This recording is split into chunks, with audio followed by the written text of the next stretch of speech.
Saya punya orang tua, tapi sering bertengkar dengan menantu. Setiap saya nasihatin, keduanya tak ada yang mengalah. Kasih sarung tinju.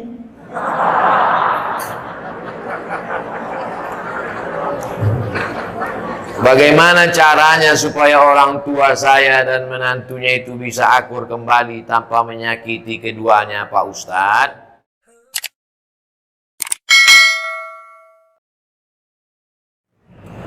Saya punya orang tua, tapi sering bertengkar dengan menantu.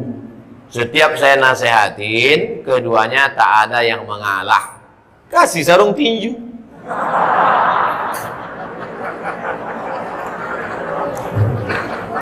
Bagaimana caranya supaya orang tua saya dan menantunya itu bisa akur kembali tanpa menyakiti keduanya, Pak Ustadz? Arisan keluarga, undang Ustadz. Ustadz yang lembut. Jangan Ustadz yang keras kasar macam saya yang lembut. Ibu, bapak, lembut, baik. Nah, kasih tahu dia tentang bahayanya ini segala macam. Nanti dia yang ceramah. Bahannya dari bapak, tapi lidahnya yang dipakai lidah Ustadz. Gitu. Kalau saya nggak bisa, karena saya pernah dipakai gitu sama ketua masjid. Bahannya dari ketua masjid, pakai lidah saya. Siapa yang meminta sedekahnya kembali, maka dia seperti anjing yang menjilat muntahnya. Karena masukan dari ketua masjid, ini ada sedekah yang diminta kembali. Jadi saya sampaikan gitu. Setelah selesai acara, mohon maaf Pak Ustadz, yang disindir nggak datang. Jadi sejak itu saya nggak mau. Nyindir-nyindir itu nggak mau. Kalau ada to the point, mana orangnya? Gitu. Tapi kalau untuk ini nggak bisa. Jadi adik-adikku sekalian walaupun udah ngaji nggak bisa menceramahi dia. Karena orang tua itu tidak pernah melihat kita ini besar. Ibu melihat anak ibu walaupun udah kuliah, dia tetaplah anak kecil yang umur 2 tahun belajar berjalan. Gak pernah kita melihat anak-anak itu dewasa. Makanya kalau ada anak yang ngomong, saya ini udah dewasa mama. Enggak, kamu anakku. Gak pernah dewasa dia. Maka pakai lidah Ustadz tadi, masalah warisan. Jadi jangan lagi acara arisan keluarga itu cekakak cekiki, foto nggak tentu arah. Kita udah selesai dengan itu, tapi fotonya tetap, silaturahimnya tetap, tapi diisi dengan apa target yang mau dicapai dari silaturahim itu. Sehingga bergizilah ceramah-ceramah arisan-arisan keluarga, pertemuan bulanan, anak-anak menantu, pertemuan bulanan bulan September. Tentang harta warisan. Ramai yang datang. Pertemuan arisan bulan Oktober tentang ini. Nah, masukkan pesan ini. Nah, insya Allah. Setelah itu jangan lupa doa. Nanti Pak Ustadz, Pak Kiai Habib mendoakan. Habib tolong bacakan air ini. Dibacakannya air, masuklah doa itu ke dalam air, berubah molekul-molekul air itu menjadi cahaya. Lalu diminum oleh mereka, masuk ke dalam darahnya, masuk ke dalam jantungnya, jantungnya yang tadi terbakar, dingin, sejuk. Dari jantung naik ke otak, otaknya yang dari tadi tegang, tenang. Berapa banyak orang yang nggak mati-mati sakaratul maut, pas dikasih air, mati langsung. Ketenangan. Nah, jadi yang meneliti itu malah orang Jepang, bukan orang Arab, bukan orang Islam. Diteliti mereka air yang dibacakan doa, dipanggil tokoh-tokoh agama, air yang paling bening, paling bercahaya, yang dibacakan oleh ulama dari kalangan umat Islam. Allahu Akbar. Mulukul cahaya. Oleh sebab itu doa. Ada nggak ini Pak Ustadz dalilnya zaman Nabi dibacakan air? Ada. Sahabat Nabi datang lapor, ya Rasulullah, ya aku dapat kambing 30 ekor, halal apa enggak ini kambingnya? Kok bisa dapat kambing dari mana? Di kampung itu ada orang gila, minta doa. Lalu ku baca Al-Fatihah, menahan air liur banyak-banyak. Setelah itu ludah gitu ya. Sehat. Dikasih kambing. Kambingnya halal apa enggak? Itulah dalil ruqyah. Ruqyah membacakan ayat-ayat ke air atau langsung ke telinga. Mana tahu dia dirasuki jin dan setan. Itu ada darah di jantung itu. Di dalam jantung itu. Ibu bapak nanti kalau motong ayam, coba belah jantung ayam itu ada darah menggumpal di dalam. Darah yang menggumpal di dalam itulah yang dinaikkan oleh setan. Dinaikkan oleh setan. Kalau dia mendidih ke atas, namanya marah. Kalau dia tidak meledak ke atas, tertahan ke dalam, namanya sedih. Misalnya kita lagi berdiri, tiba-tiba kaki kita diinjak sama orang. Kita marah. Marah, mendidih darah itu, marah. Tapi pas mau membalas, rupanya dia tentara. Kita kan nggak berani kan? Dia turun menjadi sedih, tertahan ke dalam. Marah dan sedih akan hilang kalau berubah menjadi maaf. Islam tidak mengajarkan kita larut dalam kemarahan, tidak pula larut dalam kesedihan, tapi dia hilang dengan maaf. Nah itu, dengan doa-doa itulah orang menjadi maaf.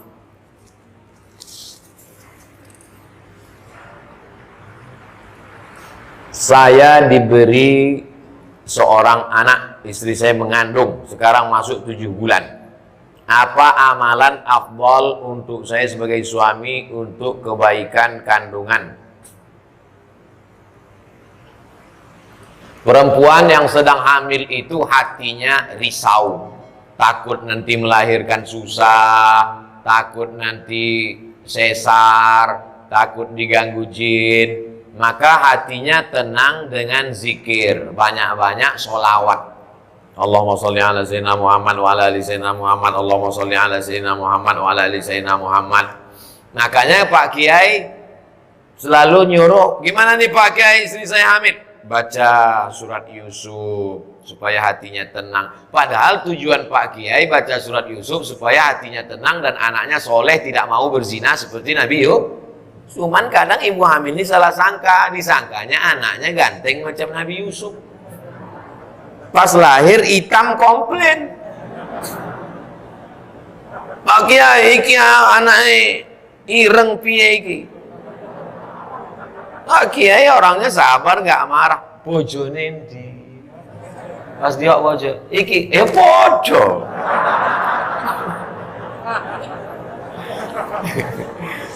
Nah, setelah itu kita jangan salah paham dulu. Jadi kalau ada ustadz nyuruh baca sholawat, baca ayat kursi, sesungguhnya itu supaya emosional si ibu tenang. Kalau ibunya tenang, anaknya juga ikutlah tenang. Salatullah, salamullah ala taha rasulillah. Salatullah, salamullah ala yasin Habibillah, tawassalna bismillah wa bil hadi rasulillah wa kulli mujahidin lillah bi ahlil badri ya Allah. Ibunya tenang, anaknya tenang, suaminya tenang, maka mudah melahirkan. Kalau otot-ototnya kaku, dia stres, dia takut, itu susah melahirkan. Tenang, mudah, asyik lahir. Mudah-mudahan ibu diberikan kemudahan, amin. Sekaligus Ustadz beri usulan nama. Anaknya laki-laki. Oh, anaknya laki-laki, kasih namanya Hawari. Hawari artinya penolongku. Mudah-mudahan anak ini menjadi penolongmu nanti di akhirat, mendapat syafaat karena anak ini menjadi penghafal Quran. Hawari. Boleh ditambah belakangnya, depannya, terserahlah. Namanya, saya kasih Septi Hawari Pak Ustadz. Kenapa Septi? Lahir September. Aduh, Yang pakai bulan-bulan itu tak usah lah lagi. Nanti minta sama Habib, sama Ustadz lain supaya tambah namanya. 3 nama untuk paspor bisa umroh. Ustadz, bagaimana sebaiknya melaksanakan ibadah di masjid? Apakah kita ikut salah satu tata cara ibadah, misalnya NU atau Muhammadiyah, atau gimana Pak Ustadz? Saya ketua masjid. Saya gini-gini ketua masjid nih. Jadi saya ketua masjid. Masjid itu memang dari dulu pakai mazhab Syafi'i. Bismillahnya jahar. Bismillahirrahmanirrahim. Ini sholat apa qori? Biasa aja lah. Bismillahirrahmanirrahim. Alhamdulillahirabbil alamin. Arrahmanirrahim.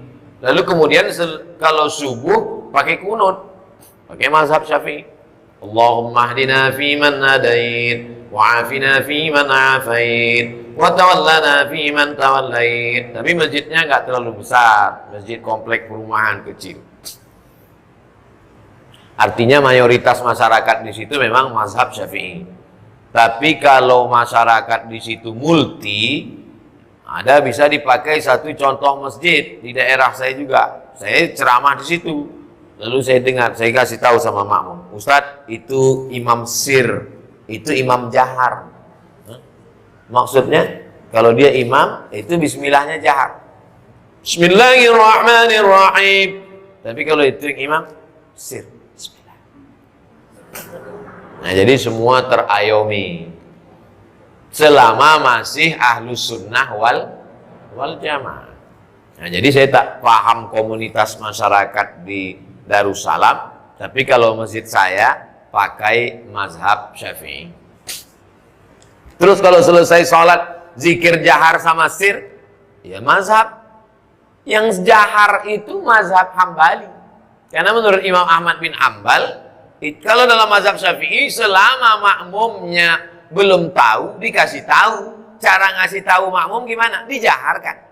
Astaghfirullahaladzim, astaghfirullahaladzim, astaghfirullahaladzim.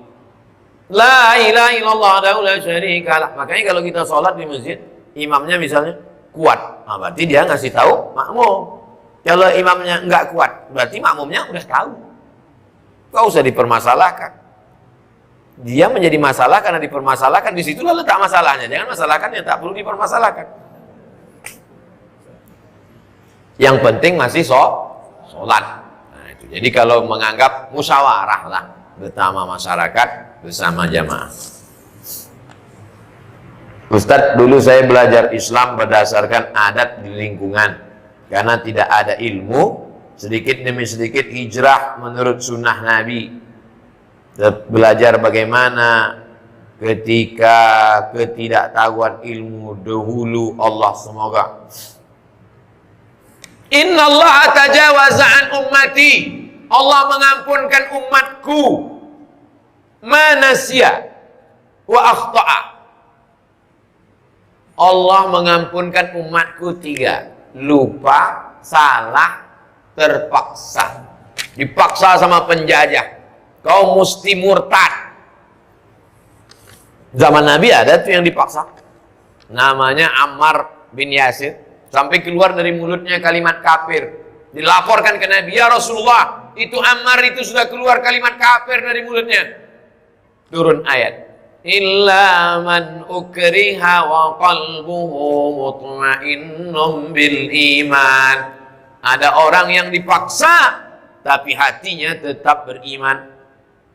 Sahabat Nabi yang dibela oleh Al-Quran langsung turun ayat membela dia, diantaranya Ammar bin Yasir. Supaya tak putus silaturahim, bolehkah saya masih hadir dalam acara pengajian 7 bulanan, 4 bulanan, dan selamatan? Orang hamil istrinya. Hamil itu nikmat atau enggak nikmat? Tengok dulu udah nikah apa belum.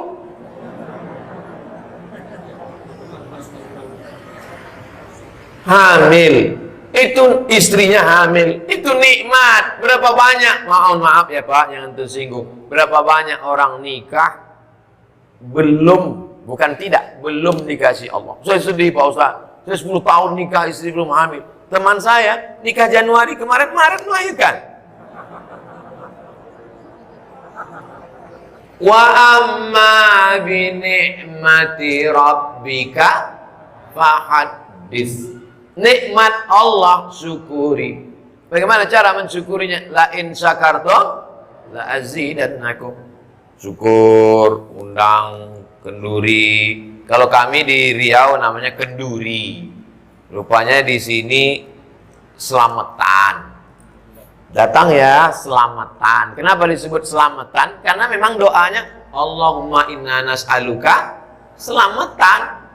Salamatan fiddin. Semoga kelahirannya anaknya selamat, jauh dari penyakit. Nah, jadi kalau dia doa selamatan ya nggak salah. Berdoa menyelamatkan supaya selamat. Lalu kemudian apa tadi yang ditanya selamatan? Ya selamatan, apa salahnya selamat? Yang tak boleh itu kalau di dalamnya ada unsur syirik, menduakan Allah, meminta kepada selain Allah. La ilaha illallah. Qul huwallahu ahad. Nah, itu dalam Islam. Berdoanya kepada Allah ya nggak apa-apa. Tapi kalau berdoanya kepada Nyi Blorong, nah itu nggak boleh. Ustaz, saya pengen didoakan memiliki keturunan. Rabbi la tazarni fardan wa anta khairul warisin. Saya ulang 3 kali. Rabbi, ya Tuhanku, la tazarni fardan. Jangan kau biarkan aku tak ada keturunan. Fardan, tak ada keturunan. Wa anta khairul warisin. Engkau sebaik-baik pemberi waris. Doa Nabi Zakaria. Lama tak punya anak, akhirnya dapat anak Yahya. Rabbi la tazarni fardan wa anta khairul warisin. Doa. Banyak-banyak baca doa.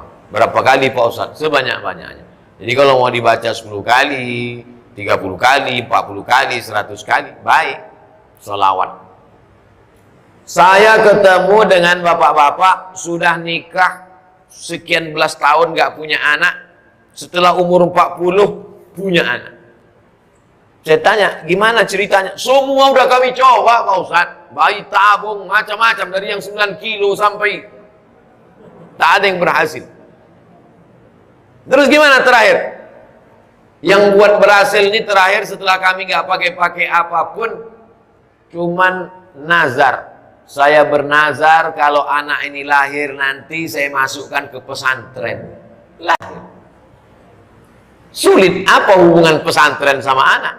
Kalau orang bertauhid mudah saja. Innama amruhu iza arada syai'an ayakula lahu kun fayakun. Karena niat dia baik, maka anak itu lalu kemudian nanti anak itu akan dimasukkan ke pesantren. Mudah-mudahan anaknya betah Pak Ustadz. Amin. Dalam Al-Quran kata hijrah disebut 31 kali. Saya pernah baca di surat Al-Muzammil 93:10, saat itu Nabi Muhammad harus meninggalkan orang yang tidak beriman dengan cara baik tanpa melukai hati mereka. Apakah itu berlaku juga untuk saya apabila tempat saya bekerja mayoritas tidak beriman? Apakah saya harus berhenti bekerja? Semoga Pak Ustadz Somad semakin bertambah barokah ilmunya dan semakin nikmat beribadah kepada Allah. Amin. Amin. Amin ya rabbal alamin. Ibu atau bapak yang nanya ini bekerja di tempat non-muslim. Pertama saya mau jelaskan apa hukum kerja pada non-muslim dulu. Ali bin Abi Thalib bekerja mengambil upah menimba air di tempat orang Yahudi di Madinah. Dilaporkan ke Nabi, ya Rasulullah, Ali ngambil upahnya menimba air di rumah Yahudi. Nabi tidak melarang, Nabi membenarkan. Sekarang saya tanya, berdasarkan hadis ini, bolehkah bekerja pada non-muslim? Hebat jamaah Darussalam. Dia bisa jawab sendiri. Yang penting kasih aja dalilnya. Bekerja kepada non-muslim hukum asalnya boleh. Tapi dikhawatirkan akan terpengaruh akidah, simbol-simbol pada hari-hari perayaan. Dikhawatirkan. Sementara ada dua kesempatan. Bekerja di sini, gajinya ya agak-agak di bawah itu 5% lah. Maka selamatkan akidah muamalah. Tapi kita tidak dibenarkan memusuhi orang karena berbeda agama. Lakum dinukum waliyadin. Jadi hukum asalnya tidak apa-apa. Nabi hijrah itu karena tidak bisa menerapkan ajaran Islam secara kafah di Makkah. Maka hijrah ke Madinah. Setelah dia kuat di Madinah tahun ke-8, dia balik lagi ke Makkah. Mengislamkan kota Makkah. Maka tahun 8 itu disebut dengan Fathu Makkah, pembebasan kota Makkah. Ustadz yang dirahmati Allah, saya baru berhenti kerja karena dampak Covid. Saat ini saya membuka usaha kuliner, brownies secara online. IG-nya Felia Deli. Pesanlah brownies ke Instagram Felia Deli. Insya Allah halal dan berkah. Tidak ada biaya endorse. Membangkitkan ekonomi umat. Orangnya sholat, tepungnya insya Allah bersih, telur ayamnya dicuci dulu. Bayangkan kalau yang masak brownies tuh pakai telur ayam nggak dicuci, ceplok, ceplok, ceplok, bersatulah bekas dari. Nah, tapi kalau dia sholat pasti itu karena kulit telur ayam keluar dari tempat najis. Ini makanan mesti halal. Dia sambil ngaduknya pakai sholawat, pakai bismillah, halal dan berkah. Dapatkan segera. Felia Deli. Dah, potong, share. 1. Mohon doa dari Ustadz agar usaha kami mendapatkan berkah. Pas pagi-pagi mau buka usaha itu, baca Fatihah sekali, Qul huwallah 3 kali, Qul rabbil falaq sekali, Qul rabbin nas sekali, ayat kursi sekali. Fatihah sekali, Qul huwallah 3 kali, Qul rabbil falaq sekali, Qul rabbin nas sekali, ayat kursi sekali.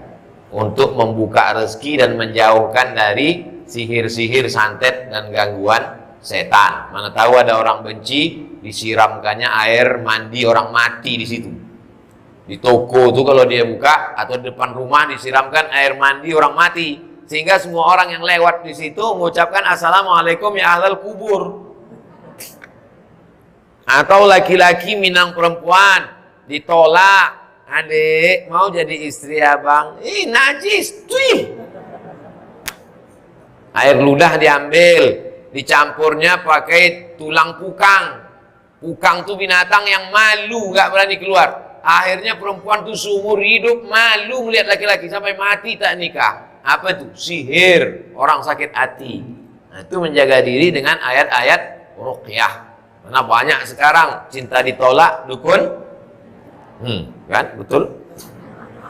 Strategi apa yang dilakukan baginda Nabi SAW saat berdagang sehingga menjadi pengusaha yang sukses, termasuk juga para sahabat Nabi? Kejujuran.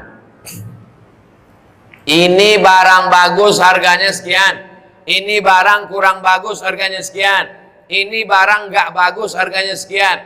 Dulu kalau ada ustadz ceramah gini diketawain orang. Kalau disebutkan harganya gak bagus gini, mana orang mau beli? Sekarang yang supermarket, yang tukang jual buah yang pakai sistem inilah yang paling laris. Ini buah mangga impor harganya sekian, ini buah mangga lokal sedang sekian, ini buah mangga lokal agak bagus tapi banyak busuknya sekian. Justru itu yang dipilih orang. Adapun orang yang suka campur-campur buah busuk, begitu dia beli sekali, wal awwalu wal akhiru, itu yang pertama dan terakhir, tobat aku belanja di sini lagi. Kejujuran. Dan jangan lupa, rezeki itu dari kita atau Allah yang ngasih? Allah yang ngasih. maka mintanya kepada makhluk atau kepada Allah? Kepada Allah. Niat, nanti kalau ini berlebih ya Allah, yang wajib tetap kubayar zakat, niatku hanya untuk cukup makan, nanti akan aku santuni anak yatim, fakir miskin, karena yang lain-lain kita beli. Jangan jadi masyarakat konsumtif. Beli jaket sampai 100 juta. Beli topi sampai 12 juta. Ustaz Somad kemarin topi Ustaz harganya 12 juta.